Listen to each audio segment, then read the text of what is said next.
Les symptômes, ils sont communs aux deux types. Seulement, la différence, c'est que le diabète de type 2 peut rester longtemps asymptomatique. On dit de ce type de diabète que c'est une maladie qui est sournoise, qui est silencieuse, qui est invisible.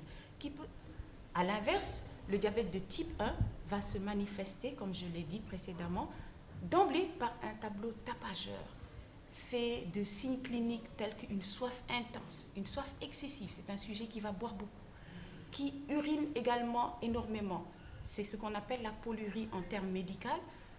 Et cette polyurie, on la constate souvent la nuit, surtout la nuit, parce qu'elle va réveiller le malade plusieurs fois. Le malade se réveille plusieurs fois pour aller uriner.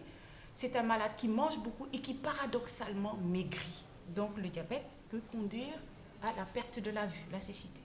Le diabète peut conduire à l'insuffisance rénale.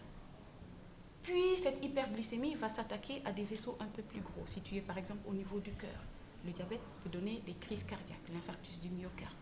Il peut s'attaquer au cerveau, donner les accidents vasculaires cérébraux, aux artères des membres inférieurs, les boucher, ce qui explique que les plaies du diabétique ont du mal à guérir, puisque le sang ne passe plus. Il va s'attaquer aux nerfs de manière générale, et les diabétiques, c'est surtout au niveau des pieds qu'ils vont ressentir des sensations anormales, qui vont conduire même à la perte de la sensibilité, ce qui les expose à des accidents qui peuvent passer inaperçus. Un diabétique peut marcher sur du charbon ardent s'il a une neuropathie sans s'en rendre compte, ce qui est à l'origine de toutes ces plaies qui conduisent malheureusement aux amputations.